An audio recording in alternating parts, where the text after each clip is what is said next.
in the dungeon yesterday. Yeah, I mean, we just seen a number of different mistakes leading these teams to that point, and a lot of it, like you mentioned, is going to be a factor based off how much they're practicing for these dungeons. And all these guys are going to have, that full day. They only had to go through one series each yesterday. Today is going to be the day they really have to start grinding to be able to make their way out of the lower bracket here. And again, pressure's going to be on as Spires of Ascension is going to be our first dungeon to start off the series between Cryhard and Goose Club. Yeah, we haven't seen Cryhard and Spires just yet, so I'll be interested to see what their route looks like and if they're going to be pulling these risky pulls like the Incinerator into the first boss with Trash, or if they're going to follow more safe standard routes. It'll be interesting to see what they do compared to Goose Club, especially because they saw Goose Club play yesterday. So they saw them play yesterday and they knew, had an idea of the pulls they were doing.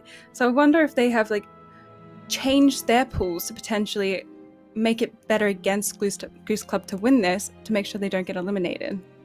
Yeah, one thing you can do is you kind of have an idea of how fast your Spires is, right? And then you see another team and you see what time they put up, and then all of a sudden you're like, okay, we need to find more time. Or you're like, actually our route's faster, right? We can run this. We've got what it takes in this dungeon.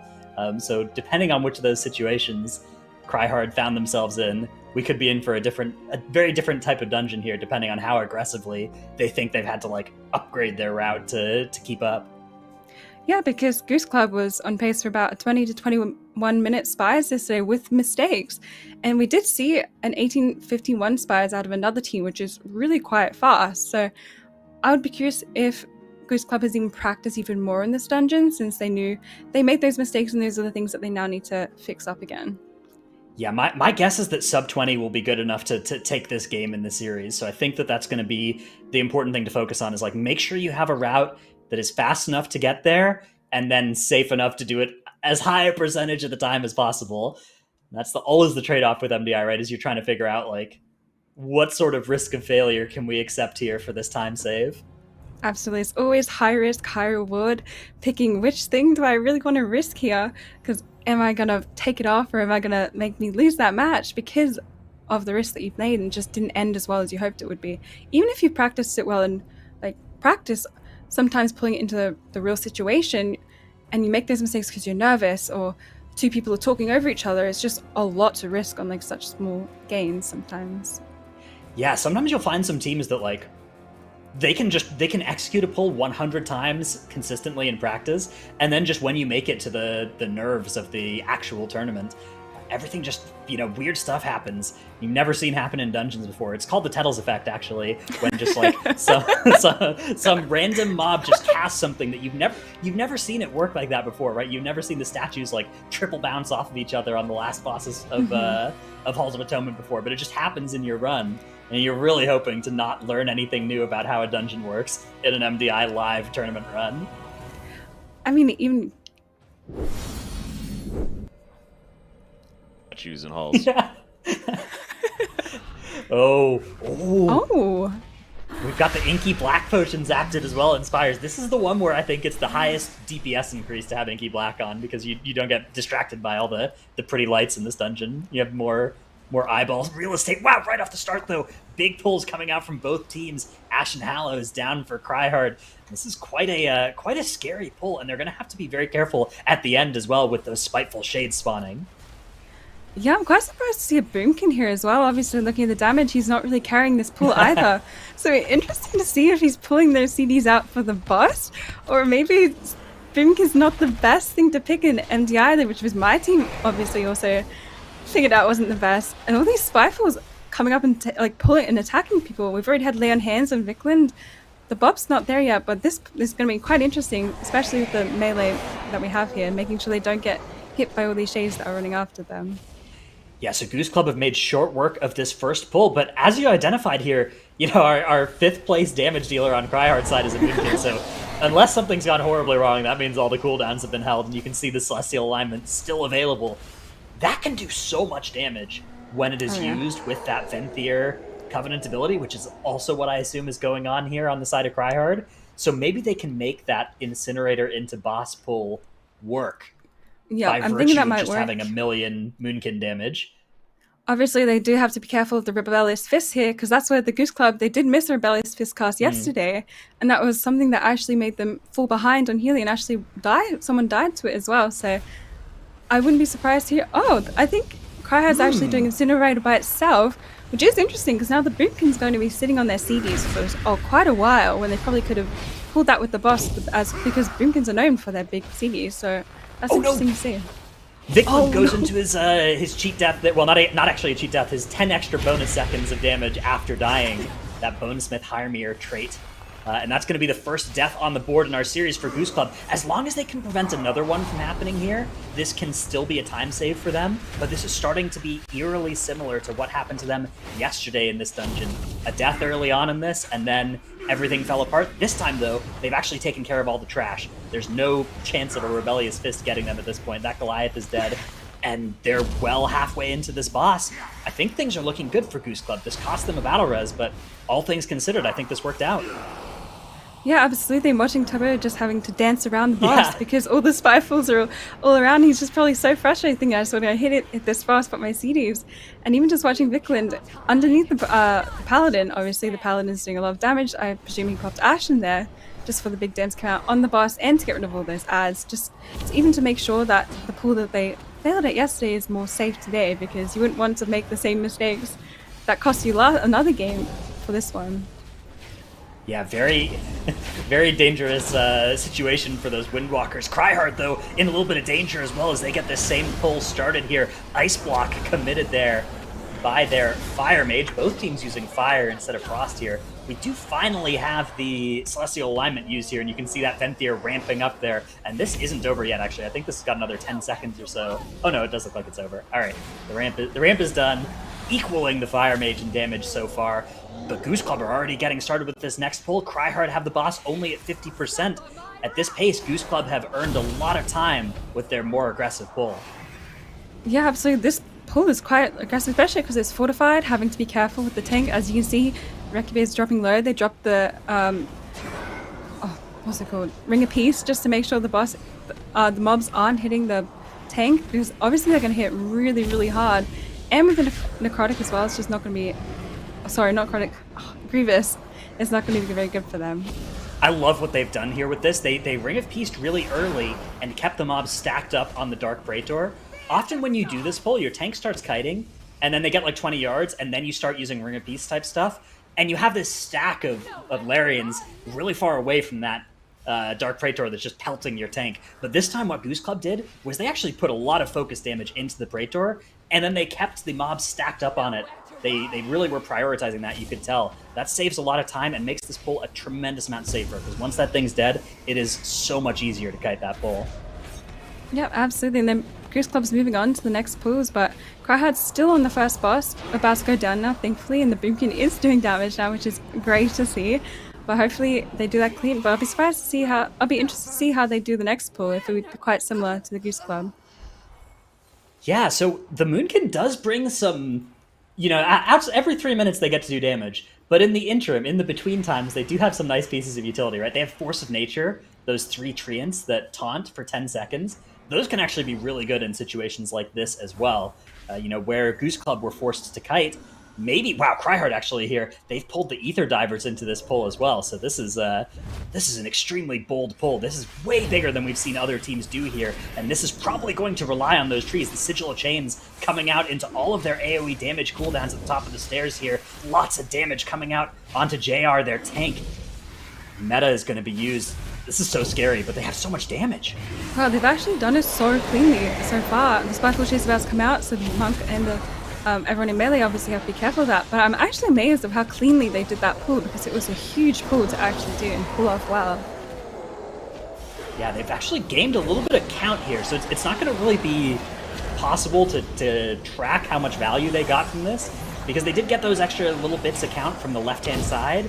Maybe that means they can pull something differently later, but look at this. The Dark Praetor, the last thing alive in this pull, it didn't get into that big AoE. Like I was talking about earlier, and that means they're going to just have to spend this time killing it off afterwards instead. So a couple of seconds more going to be cost here for Cryhard. Meanwhile, Goose Club already getting over to the next platform here, so they are a full platform ahead of where Cryhard are at now. but they'll end up with a little bit less count as well because of that left-hand side trash. Yeah, watching the Spiteful as an affix is kind of annoying on this because obviously they can't take the angels while they're in combat. So they have to sit there and they have to kill them. So having that Praetor alive really did cost them more than you'd think. And this is quite a big pull actually with the spear, and they're going in here with CDs, I think. The Ashen's been popped, so hopefully they can get this down, because if they don't, it's going to be awful. And they're kicking the Reli's Fist as well, which is something they do not want to miss this time, as they do a lot of damage. Now they're just CCing all the Spitefuls with the Ring of Peace, which is great. And the Fire Mage, obviously you can see what the Fire Mage does best. Combustion coming out with a lot of damage and burning this pack down.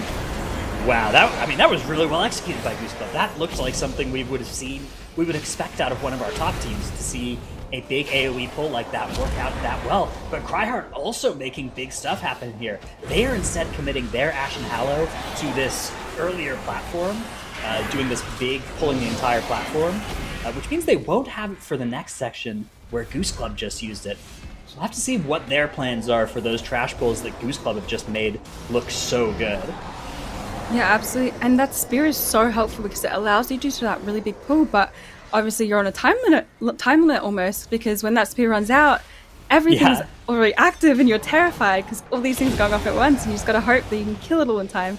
So hopefully that works out well for them, but without the Ashen there, so I think it's going to be quite a bit more difficult.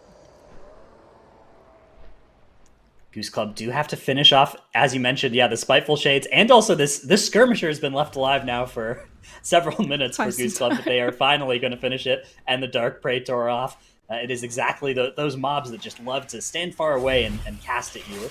All right, here goes Cryhard, though. They are pulling all of it as well. No Ashen Hallow, no problem. They're going to start off with Sigil of Silence, goes right into the spear, though. That Silence is going to do basically nothing except maybe help group a little bit, and then they're going to use okay, but they have all these things that just aren't in the middle of the AoE, and the spear has expired, and everything is still at half health or higher. This is so sketchy. Oh, the Monk's getting really low here, and this is like we said, like once that spear's gone, you're so risky here, and even, Thrash has actually gone down here. I think it might have been to a Spiteful, and a Reli's Fist cast, I believe, just went off, which also made them drop really low. Has also got Spiteful on them, so I'm sure that they're not able to heal as well as a Paladin can, because obviously you want to be in melee to be able to heal. So if they're Spiteful coming after them, it might be a little bit difficult for that. But they did res them, so now they've got no reses, but they've even CC'd the Skirmisher to make it a little bit easier for them, but it's definitely not an easy pull. And the sacks come out as well, but no lay on hands, which is quite interesting to see. Oh, yeah. I spoke too soon. There it goes. Still barely clinging on to life here are Cryhard. Neither team has a battle res here, so no margin for error for the next 30 seconds or so until that battle res comes back. Wow, this pull looked so good from Goose Club, but you can see on the side of Cryhard how just a little bit less damage and a little bit less grouping of the mobs can make this pull last 4 times longer, especially when you don't have that Ashen Hallow to just pump damage from your healer into those mobs. Absolutely, Ashen's so powerful, and even see on Goose Club they're almost done with Ventanax at 28%, and the Cryhard's not even reached that boss or platform yet, so they're quite a bit ahead, and they're just being careful here. Obviously this debuff that goes on them is quite painful, but you can actually dwarf racial it off, as you see Ricklin doing here, so that's a great way to make sure that your Paladin can still do damage rather than having to heal some of the DPS that did it. But it's interesting to see a Boomkin versus a Shadow Priest. Obviously, I think Viclan mains Shadow Priest, so that's his comfort pick to go to. But I'm surprised. I would be curious to wonder why they went Boomkin over anything else. Yeah, may also be a comfort type decision. This has been a dungeon historically that we've seen a lot of Moonkins in as well. Back in season 1, things have changed quite a bit since then. It's a little bit less popular, in just the entire metagame of the MDI right now, but it is definitely still a strong spec. The thing is just that 3-minute cooldown cycle is a little bit less sought after than the shorter cooldowns of the other specs. But in a dungeon like this, you can make it work. It's just a little bit awkward, right? Because if you look at the comp of Cryhard, they have big damage every 1 minute on their mage, every 2 minutes on their monk, every 3 minutes on their boomkin, and every 4 minutes on their paladin. And it's just really hard to line those things up in ways that are efficient for all players at the same time without being wasteful for some of the others. Yeah, as we can see here, I think they've both skipped Aura's Cold Heart, which is probably they're going to be using that on the last boss. And on the last boss, obviously, there's the dash that they have to do, and they have to get into the bubble before the AoE goes out. So that can become a little bit risky if you do zone out and and forget that this is happening, and then you have to do that really slow walk to the bubble. That'd be pretty scary, but I think it's a good call for them to skip it, as obviously you don't want to fall behind with that, and doing it with the boss might be a little bit sketchy. Goose Club getting something started here. This is going to be a tough pull. Maybe, yeah, okay, I think is this going to include a Hellion? No, it's not going to include a Hellion. All right, it's not the biggest and scariest pull we've ever seen here, but definitely a good one for Goose Club. They do need to collect quite a bit of count from this area. They're probably also going to be skipping Sagadon. Where they only have 1 out of 4 of their tormented mobs. Are they going to deal with 3 with the last boss, or do you think they're going to end up grabbing Sagadon here, or maybe backtracking and getting Varuth? I'm curious here what Goose Club are up to. I'm not sure. I feel like they might potentially go with the risk of it. They might just risk it, but I mean, there seems to be a head here, so it might be smart for them to remove that risk and just go backtrack a little bit, make sure they get that done, just to make sure they're not going to wipe to the last boss, anything scary. But I don't know, Bentanax is about to go down for Cryhard too, so it'll be interesting to see which both teams do, and if they're both going to skip 3 of them tormentors, but that'd be good to see. Yeah, if you look at the bottom of the screen, you can see our different boss splits, so you can kind of help tell the story of what's been going on in this dungeon by just looking down there and seeing that 30 seconds is what Goose Club gained over Cryhard before that first boss died, and then they gained a whole minute before the second boss died, which really lines up with what I would have expected. I think that it was really just that one pull with the spear where they gained really about a minute of doing it so quickly and not having deaths and cleanup and everything. But that still means we've only got about a minute and a half, 2 minutes separating these teams. So that is definitely within range where if something goes wrong on the side of Goose Club, like their tank going down in the middle of this pull, that could maybe be a huge, huge opening for Cryhard to get back in this. Are Goose Club going to be able to survive here? They get the battle res on their tank, but now their healer's down. Oh, that was the worst thing that could potentially happen. You res the tank so the healer doesn't die, and then the healer dies. So hopefully, I think he should be alright because it's only the Goliath. But honestly, obviously, you don't want to waste those reses when you could avoid it there. But I think they definitely needed to res the tank. Otherwise, the Goliath could have been smacking them, and that could have been a full wipe in the end. So I'm glad that they resed him, but definitely would hate to see the deaths like that. And I think Guy has doing something interesting. Oh no, they're just CCing it. I saw the Frost Mage looking out for a second there. I wasn't sure what was about to happen. I thought we were about to see something crazy as well, but oh my goodness, maybe we are, because the rest of the team is hanging out down here. They are line of sighting all of this using that Ring of Frost as well. So the Ring of Frost, they started casting it to just kind of get an idea of where it was going to be. And now here comes the Sigil Chains onto all these mobs while they are Ring of Frosted. Wow. The Goliath is coming in as well, and it's going to be a Kyrian Spear angle from them as well. This is so much trash as well. Hellion, Goliath, Ashen Hallow comes down for them too to help deal with all of this damage, and their Mage and their Monk are just melting all of this trash. Wow, that was actually like an incredible... I don't think I've seen them do that pull before. Oh, the Spiteful's coming out there. That was the block right there from the Mage, making sure they didn't die to that. It is a big pull, and I don't think I've seen anyone do that before. So when I saw that Ring of Frost come out, I was quite surprised, but they pulled that up so well. If I could be cursing them right now with the Mage going low, but dropping all CDs on that, I don't think... Even the Boom can use his CDs there too, so... The Boom can end up using Ravenous Frenzy and Celestial Alignment and was still out DPS'd by the Holy Paladin, so maybe something went slightly wrong there. You know, sometimes you end up as a Moonkin player having to do all this utility work. Even when you're in your cooldowns, right, you're trying to support the Mage and the Monk who are just doing so much damage. You gotta drop your trees, you gotta drop your Solar Beam and, like, knock mobs and root things. He's got the roots, he's there to help the Monk, he's there to help him out with all the rooting. Yeah, it's a tough place to be. It is a struggle out there, and now for the next 2 minutes as well, no more cooldowns available too, so we'll be hanging out near the bottom of the damage meters, but still, that pull actually got Cryhard so much back into this. They're now ahead in count, and they're pulling Orpheron right around the same time as Goose Club, right? And 30% behind on the boss's health. That is not insurmountable, and Goose Club need to kill some more trash before they can go upstairs. I don't think Cryhard does. No, I don't think so. I think it's a small percentage though, so I still think Goose is quite a little bit ahead, but it is starting to get quite a bit closer. I think that big pull really caught them up a little bit. And so now it's a lot more tighter, because obviously the Goose Club before, they were a platform or two ahead, but now that they're on the same boss, percentage is quite the same, so I feel like that pull was very good for them.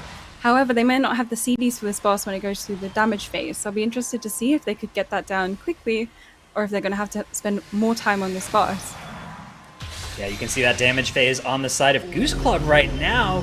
Recharge Anima nearly finishes, and the boss is at 21%. That's low enough to kill it before its next phase, but it's going to be taking a little while. Meanwhile, over on the side of Cryhard, they are about to reach that energy being empty as well. They have Zhuen for this. Are they going to send it? They don't Yes, have they are. Celestial They are Alignment, sending it though, all. which is interesting. Yeah, so no Moonkin cooldowns, and actually no combustion either.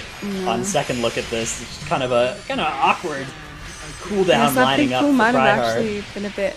It was a good to catch them up, but now that it's the damage phase, it's not doing too great for them. The combustion has come out just now, though, which is just in time, but we still have not got the Boomkin CDs. They did get him to 40%, which is not bad, but Yeah. as you can see, Goose Club's about to kill him anyways, about to go to the last platform. So they've actually pulled trash in now as well, even before the bosses died, to make sure their time's efficient, and they're going to get their last bit of trash here before they're going to go up to the next part. Yeah, I love what Goose Club have done here. Definitely on the side of Cryhard, it was a really rough way that their cooldowns lined up with the combustion popped just as the damage phase ended. Not what you were hoping to have happen for Cryhard. That being said, they are going to be trying to phase this boss again nice and quickly. It'll probably die right around the same time as it runs out of energy, which is a really inefficient timing for that, right?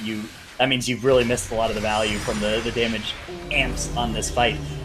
So Cryhard are going to be behind going up to that last platform, but this is not over yet because the hardest part of the dungeon is still in the future for both teams. It is this triple angel moment that we have seen just destroy teams all the way up to our top seeds in several different tournaments. Yeah, so you do see them pulling all three. Obviously, that's very sketchy, and I know, like, majority of the time, if you're not doing MDI, you're only going to pull one at a time, just to make sure it's safe, but you don't want to waste time in these keys, so that we have been seeing people pull all three of these angels together, so hopefully they pull it off well. They've got combustion, they've got wings, they've got all that together, they've got their CDs, and it is fortified, so I imagine they're going to use everything, even Lusty. They've popped Lust here, Ashen, they're all sending everything in to get this kill.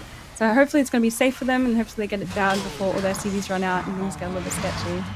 Yeah, you can see those debuffs stacking up on them, dealing increasing amounts of damage as all the mechanics are now starting to come out. The mobs are getting low on health here. They really need to make sure that Tobo doesn't die so that he can help finish things off with a big touch of death on whichever one is closest to, or is the highest health right at the end.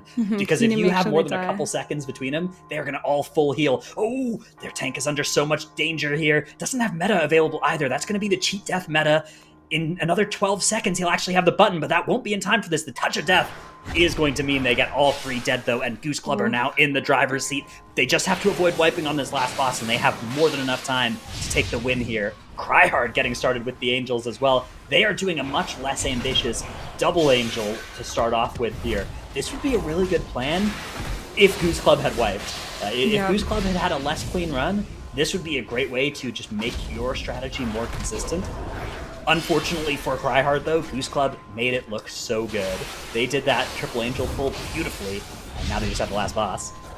Yeah, and as you can see, they're all quite slowed, which is something they have to be careful of, because as you can see, one of them was got taken out by the dash there, and this abyssal detonation. They're going to make sure they're in the circle for when that comes out. And honestly, I'm surprised that Cryhard only pulled two here, because they did have all their CDs. They know they're behind, so you'd think that they'd take that risk just to make sure they have that chance of potentially winning. So it's interesting to see that they didn't do that, and they're just going for a more safe route. Yeah, I mean, there's a little bit of a delay, right? So they actually don't know that Triple Angel worked for Goose Club yet, probably. And even if they do, you know, if you haven't practiced Triple Angel, it is not something to bust out for the first time in a live run. It is just not going to work. That is one of the scariest things you can do in a Shadowlands dungeon, is all three of them at the same time. And I'm incredibly impressed that Goose Club were able to make it work as well as they did.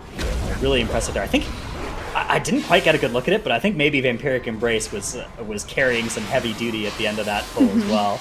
That seems like a really big strength of the Shadow Priest, to do all that extra healing while doing the most damage as well. No, it says now they have to throw the spear, obviously, to get the boss down once collecting the orbs and placing it in the middle. There is some stacks here, but you do have the Shadow Priest, so they can easily just mass dispel these stacks away, and it's not going to become scary at all, really, for them, because it's not something that the stacks are not getting high of, so they're not going to have to take a lot of damage. The Holy Pal can also just sit here and do more damage again. Yeah, this is something that, you know, it is really nice, again, utility to have that Shadow Priest for. Mass Dispel on this fight. as you mentioned, that is just really, really fantastic way to take some pressure off of your healer. You also have stuff like Diffuse, depending on what talent your monk ends up playing. You know, there are ways that people can remove it from themselves. If you've got a warlock in your group, they can just dispel every single one as well. That's really, really nice in this dungeon. But when you end up getting to this boss fight and you don't have any of those, with this healing reduction, it's actually really nasty.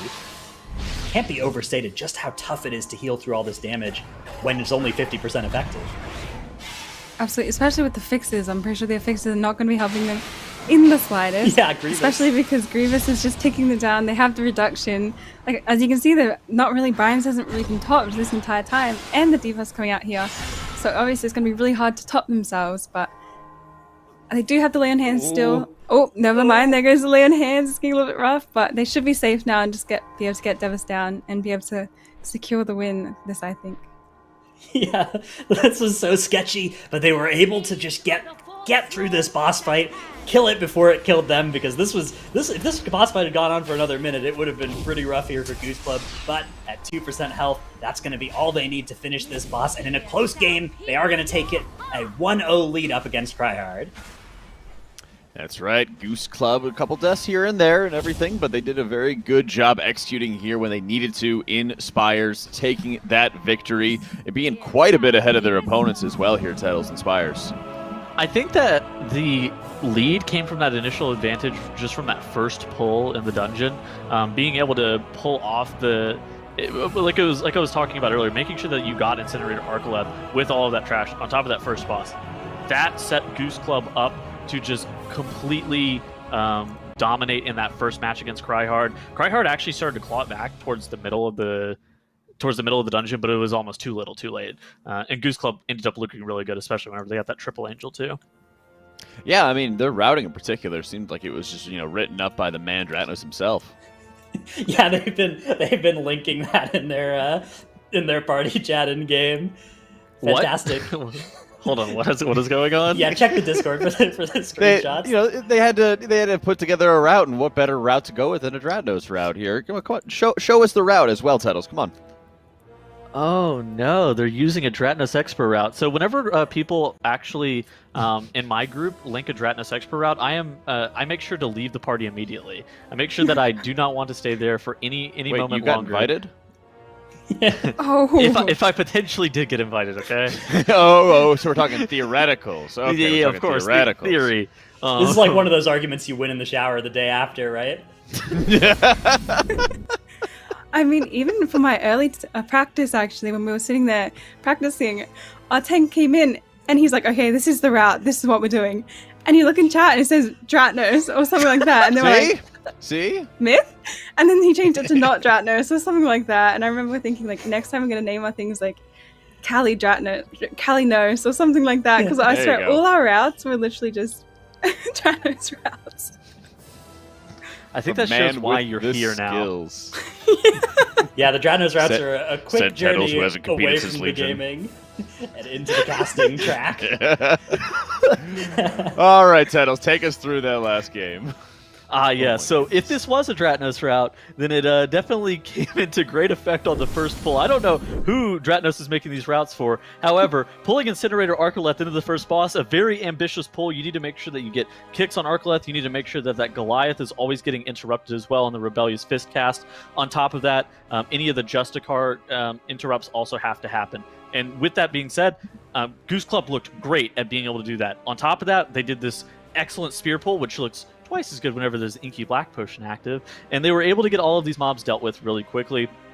The Spiteful Shades, you have to kite away from them. Do not get meleeed by them. As a Holy Paladin, sometimes you'll want to stand there and continue to DPS, but instead you say, Monk, drop a Ring of Peace. I'm going to stand here and keep DPSing. You helped me, and the Monk obliged.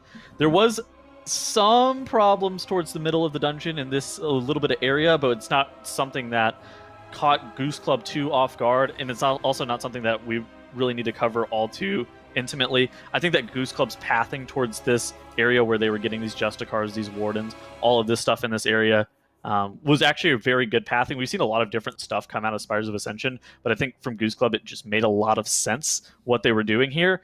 On top of that, they played Triple Angel. They did it really clean, even though it is Grievous, which is not exactly ideal of fixes. But at the same time, they were able to pull it off, so they made it look good. Yeah, I mean, not only did they have to deal with the Grievous, but also the damage taken increase as well. You know, and Callie, you did a great job highlighting during the Devos boss fight as well. They have that brief window where all of the Tormentor debuffs are just disappearing in the intermission. So, like, the race is on there for Bryans to make sure he's topping everybody before it comes back. Yeah, absolutely. And it's just something scary to do, because if the detonation's also coming out and you're low and you know you're going to die if you get hit by that. Yeah. And the healing reduction is also must be so scary with the Grievous, because you're sitting there knowing that you're going to have to waste these CDs to get them topped. But thankfully, with the Master Spell from the Priest, it was made a lot easier for them to do. So what did you guys think about not using the Master Spell coming out of the intermission on those dots that's on the whole entire party? Because they were saving the Master Spell for the specific circles that need to be dispelled off, instead of just getting that Seed of Corruption looking debuff off the whole entire party. If you're doing it fast enough, you only get 2 or 3 stacks or anything like that with how quickly you can get through that intermission period. So I think the bigger threat is definitely going to be the lost confidence, because that can really quickly chain into the explosions like Callie was just mentioning. So it becomes even more difficult to be able to top people that way. All right, so we move from a dungeon focused on those trash and affix and stuff to instead Tyrannical 19 Mists of TIRNA SCITHE, which is hugely about the execution of those boss fights and then the bolstering management, particularly in the maze section. I'm really excited to see this. This is 2 very different dungeons, texture-wise.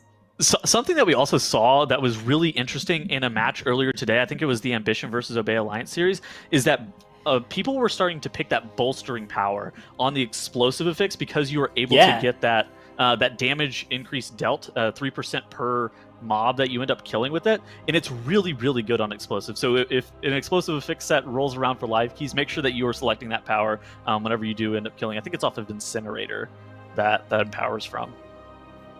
Yeah, and it's also going to be interesting, too, because we have those different routes and the different routes through the maze that we also have to be worrying about. We saw the matchup earlier as well, Callie, where one matchup they have to involve with a dragon, and it just takes like another 1.5 minutes or 2 minutes longer, and they're trying to deal with that on top of bolstering and even out all the mob HP. It was just a mess. Yeah, absolutely. And I don't think we've seen either of these teams in Mist yet. And I know the Goose Club was actually streaming their practice this morning, and they were in Mist all morning actually as well. And yesterday we did see JB with the Residrid with the Kieran effect for the high healing potential. And obviously the standard H power revolves around high damage and healing during Ashen, which allows for big pulls and all that sort of stuff. But with bolstering in that here, obviously these big pulls are going to become quite a bit harder to do. So it's going to be so interesting to see how they deal with those sorts of things. Did we still see Viclin on Shadow Priest and everything like that melted faces when they were streaming practice? I can't remember who he was one on, but I know they were sitting there practicing it. So I think they knew this was like a key that they need to do well in. So I think they were like sitting there practicing it and making sure that they did well. Yeah, it's always tough as well. We talked a number of times, Dratnos, about how teams are practicing and building themselves up for these dungeons, and in particular when you have to try and practice different routes every single time for the maze, and how well teams are going to be able to just flex into, okay, well, we have the dragon, we need to pull this, okay, we have the frog, we need to pull that, right? It always becomes so much more difficult when it's halfway through the instance. Yeah, when you think about it, it's sort of like a pull. You know how a pulley, you can have like a really light thing pull a really heavy object if you do good physics with it, right? In the same way with practice, sometimes you can do really efficient practice if it's like the first pull of a dungeon, right? You get to convert 5 minutes into 5 practice attempts. But with Mists, the maze is like halfway through the dungeon, so your conversion rate of practice time to like attempts on it is already pretty bad. And then the maze is, there's so many different permutations of the maze you can run into that even further means that you're converting your work into output at a much less efficient rate than, say, dungeons where you practice like a big first pull a couple times, then you got it all sorted. So instead of using the pulley, you have to just pick it up by hand. No, it made sense. It made sense. You know, you like gotta pick things up and walk it over yourself instead of using the pulley. You ever had those little like demonstrations, Tettles? Tettles, just because you literally didn't understand simple any machines. Of that. I learned about simple machines in elementary school. Dratnos cannot be a teacher because then he's gonna be like, yeah. So whenever you're going into the mists and Mist of TIRNA SCITHE maze, and it's just a simple machine. You're just going to pull some of this other trash through the wall so you don't have to pull some of the trash later. The kids are just be like looking at it and be like, huh? I think Tettle's just a little bit jealous, Dratnos, that he didn't have his route used by MDI competitors, man. Oh, Not cool. please Not start cool. the dungeon. Save me from this. This is like Tettle's right at the start of the key. You know, somebody like is taking a little break before the key starts, and he's just there in his moose form, jumping left and right, saying, "Start the key, start the key, start the key." I don't know about you guys, but it always takes so long to start keys in my teams. They'd be like, you'd be sitting there for 5 minutes. Are you ready? No. Are you ready? 1 sec. It takes so long to even start a key, so I do feel you I'm on sure the that one. admins loved you. Was it Yeah. just like dead silence as well? Was like nobody saying anything? Oh, We were sitting there talking with people, being like, oh, have fun. And then we were like, oh, let me change my transmog real quick and get a picture for Twitter. But, oh, God. Yeah, you love guys those did a great keys. job with those transmogs. Yeah, I forgot to mention that. Yeah, I saw, have the I saw a backpacks on. screenshot. I love those keys Always where the just true like endgame. all 5 people are ready, but nobody's saying anything, and so you just like everybody just kind of assumes somebody else is AFK or something, and you're all just kind of sitting there silently waiting for the key to start, but not saying anything. I don't know if you guys have those keys. I have those from time to Yes. time. Yes. It's my team. Are we ready? No. What are you doing? Oh, don't worry about it. Talking to chat. Can we go? Probably, man. Start having your teammates start streaming and everything like that. They just start talking to chat and just running their mouth and ready to go. But you know what? So are these teams. They're also ready to go. We're going to be seeing round number 2 between the Goose Club and Cry Hard with a Vengeance. Let's see what they've got here as Mist gets underway. We do have the Druid again showing up here. Cryhard with Thrash playing that Druid. Meanwhile, Goose Club, it is the Discipline Priest, Shadow Priest Wombo combo Ooh. coming out here. We did see, obviously, because they have a rogue, they did use Shroud, while the Goose Club had to spend their pots, and they had to use Invis pots to get through, but they both skipped these. And it looks like they're also seeing these to be able to go get the buffs that obviously you need to have a Night Fade to be able to get, and it gives you different options. But I know the one that people usually take is the green mushrooms, so they're going to take those, and then they'll probably pull these, actually. They're going to pull these, and I don't know if they're going to pull them with the other pack. I'm quite interested that they only pulled 2 of these, because I know even when I was practicing, we did pull them all together and just use CDs, but I wonder if they will pull them in later potentially, but that's interesting to see. Maybe because bolstering, that might be a reason why they haven't. Yeah, these Bow Breakers have so much more health than the other ones, although the other ones do heal, which can be really bad with bolstering. But yeah, you kind of try and get them to half or something and then pull into the trash pack. Looks like maybe Goose Club are just going to deal with them, though. Cryhard are going to fight these 2 Bow Breakers with Incinerator Arcoleth as well, so it's a slightly different strategy. Okay, Goose Club are going big here. They were doing some damage to those Bow Breakers, letting them do their sub 50% cast, healing through that without any other stuff going on, and now they are getting into this big pull. Boon of the Ascended coming out from Brian on that Disc Priest. Jack's probably so happy somewhere thinking about the Disc Priest in this dungeon, and Boon of the Ascended just going off here for some big healing, keeping everybody so safe. Meanwhile, Cryhard are dealing with this burst of damage and that aura. Things are looking a little bit sketch there. They can't use Ashen Howler for this. They need to save her for the boss, right? Yeah, definitely. And I mean, it is a 19, so there could be chances to easily one-phase both quite smoothly, but as you can see, this Furious Thrashing is just hurting them a lot, and having to watch the healer to keep them up, it's obviously hard, especially with the Incinerator as well. And just as well, the things that are drop on the ground, you have to constantly move, so I'm sure that the Boomkin and the Mage are not having the best time on this, but the Rogue and the Paladin do come in handy there. And they've actually, Goose Club pulled the boss already. They haven't popped Lust yet. I'll be interested to see if they pop Lust at about the 75% range and see what they do there, but I don't know. Do priests have a lot of burst damage? Shadow Priests, they have it's their Void Eruption. You can see that rightmost icon underneath Nicklin, Yeah. Which of course he is going to save here. They are pretty bursty, I think. Not as much as the Windwalker or the Fire Mage. As you said, though, yeah, the Time Warp gonna come out here well ahead of the actual damage taken increase on the boss. This is just gonna help them phase the boss a little bit sooner and a little bit more safely and avoid, hopefully, a fear overlapping with the start of this burn phase. There we go, the Goose Club getting started into this burn. They really want to get the boss sub 10% ideally, but as low as they can get here would be good. They don't have that Holy Paladin damage, so everybody's just going to have to carry so much damage on this. Viklin doing above 20k here, so definitely bursting up for something here. Oh my goodness.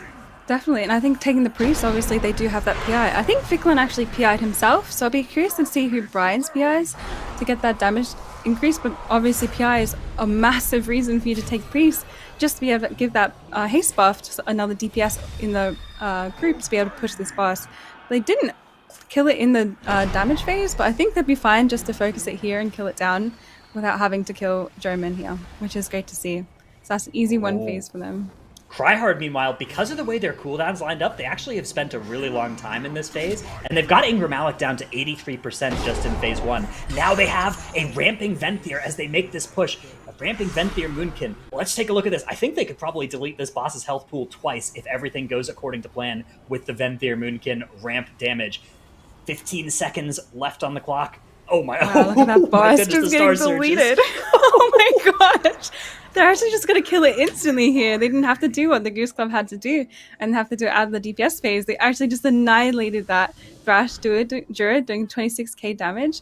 That is actually insane to see them do that. And they're actually putting Varith here, and they could do quite big pulls here. You have seen people pulling massive pulls into the Varith, but I think they might be just doing it by itself here. They could be considering pulling the defenders below, but they might just be doing it singular before the Terror here.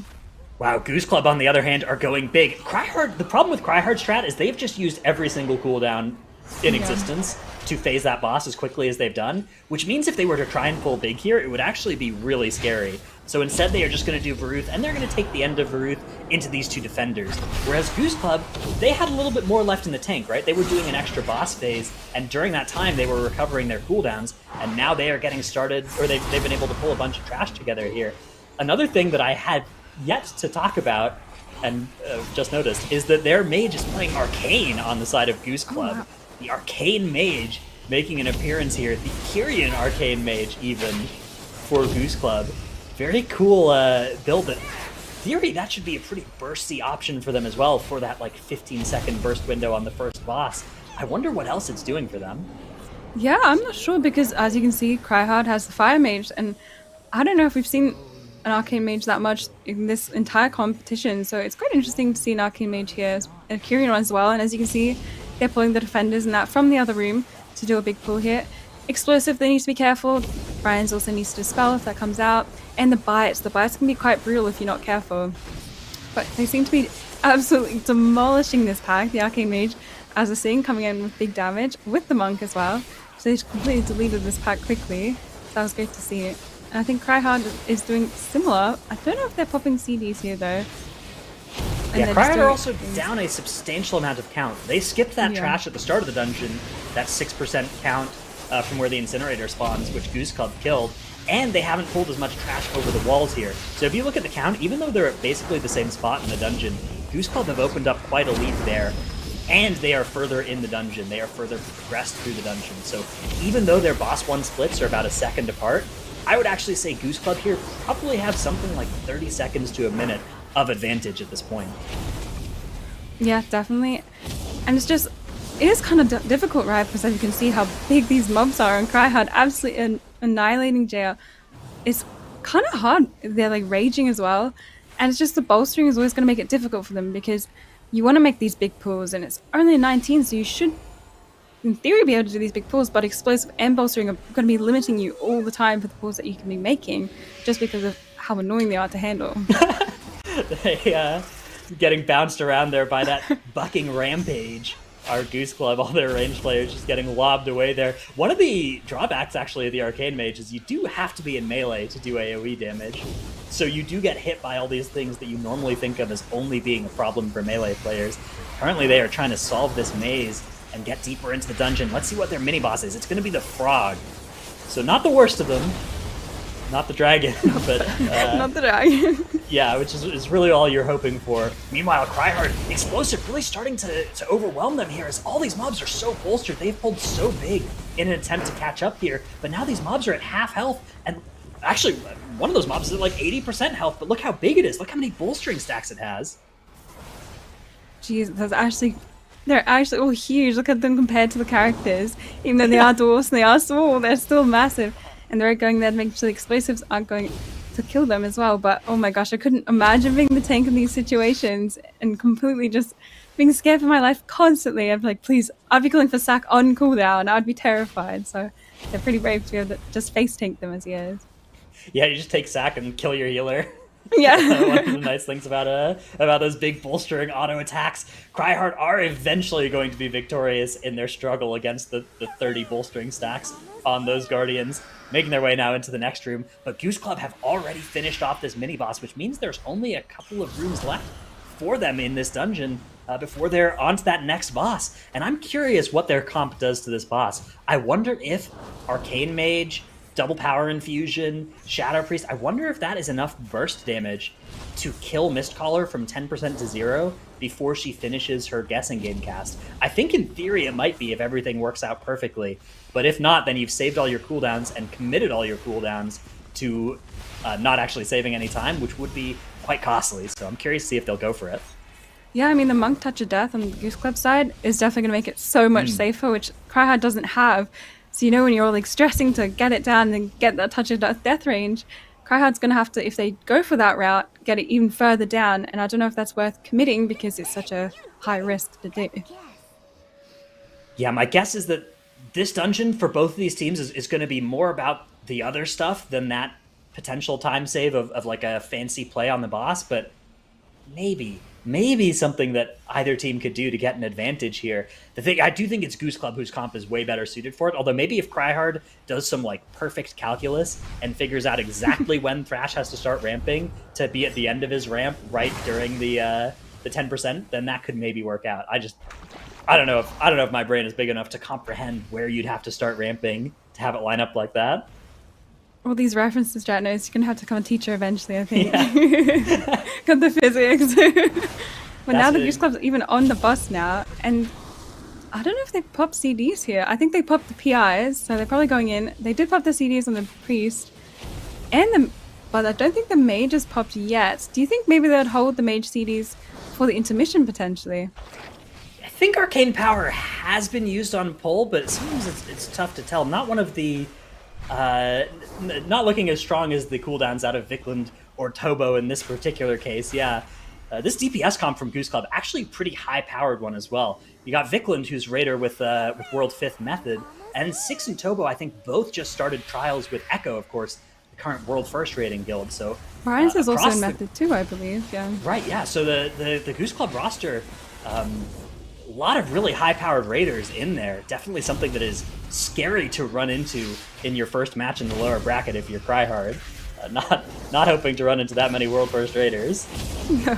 It is interesting to see as well, them kind of dipping into other things, because they're obviously great raiders, they're in world first rating experiences, and being able to go into keys and perform in these levels too is also quite impressive. And even in MDI, having the ability to multi-class is so important to do. And in World First Rating, you obviously have to play a lot of characters. So that could also be an advantage to them compared to other people who are going in and they only usually play one character or two characters in pushing. Yeah, you can actually see this MDI. We've seen so much value of having like a main that you're good at with people who are able to bust out. Vikland on Shadow Priest is a great example of that. But you also know that Vikland, if there's a dungeon where they don't think Shadow Priest will pull its weight, he will absolutely be capable of playing another spec as needed. And so that ability to like have a specialty and also a strong multi-classing background, really, really, really valuable. Now we have Cryhard getting onto this boss as Goose Club are approaching that 10% threshold. Let's take a look at Goose Club here as they're kind of slowing, so they don't actually have all of their cooldowns here. I don't think they're going to go for it. Yeah, they're not going for it at all. They're not trying to make a miracle happen here and kill Mistcaller from 10 to 0 in an instant. If they were doing that, they would have done different stuff with their cooldowns, right? They would have made sure they had everything going as they crossed over that threshold. Meanwhile, Cryhard, they actually have the Fox connecting their player in an ice block that's not a mage. That's not what you're hoping to see. No, because you do have to use your CCs on the little wolf that comes around, and if it's ever in melee as well, that's always awful, because you're always thinking like, do I want to sit on this and make it terrible for my other melee players, or do I want to be the selfless person. And Emma's actually gone down here. I don't know if that was from the beam and the tank. Oh my gosh, this actually could be a complete wipe for them. I think they're trying to recover, but too many people are just dying. They're trying to recover it here, but no, it's looking for a wipe for them. They're out of reses as well. That's really bad considering Goose Club has literally just killed the boss as well.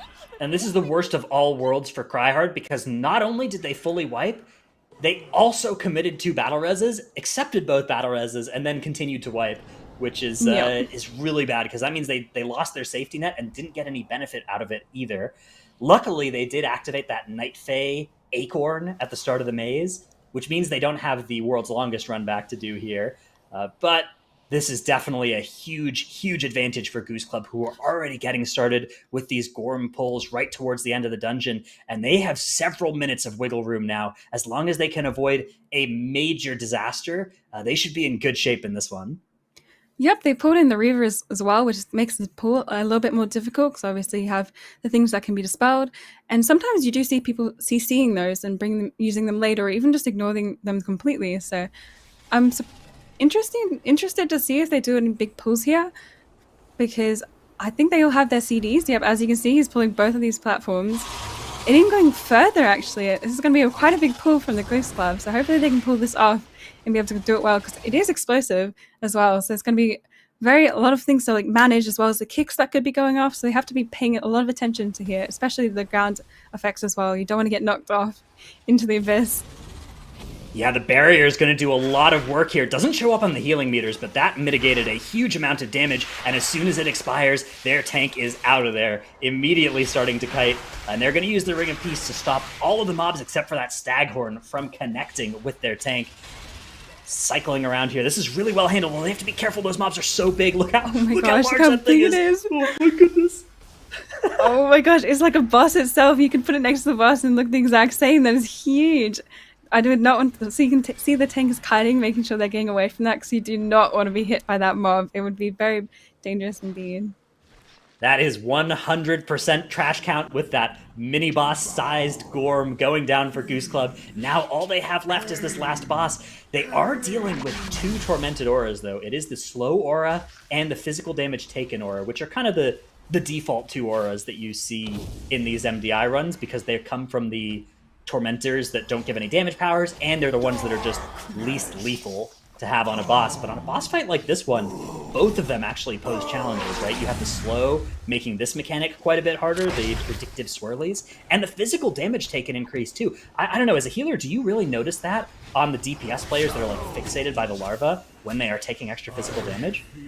Yeah, definitely, because obviously like even any little bit of damage makes it so much harder, because you have to heal them, and the physical increase is just not going to make it any easier, especially if the little larvae aren't being CC'd, which you see a lot, or you don't have the paladin for the buff and just to stop that damage entirely. But Goose Club, it seems kind of safe for them here, because they do have Lust, which they haven't used yet, which is kind of interesting. They do have 2 B-reses, so they're probably waiting for their CDs potentially coming up just now, so you might see Lust in a second.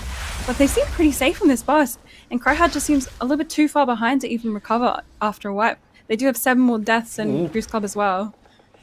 Wow.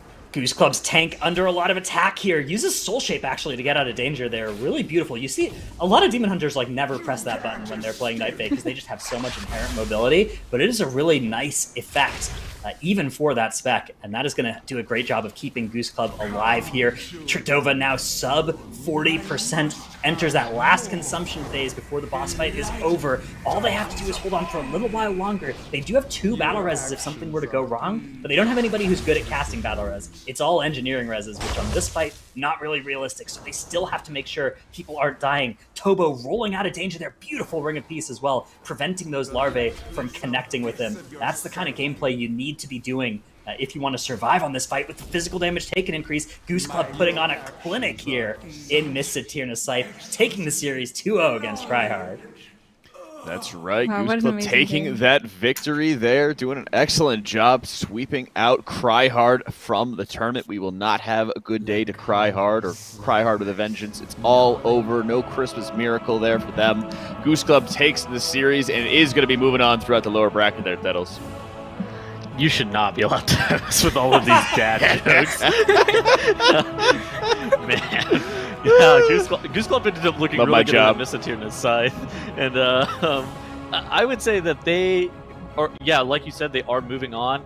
And in their match later against Practice,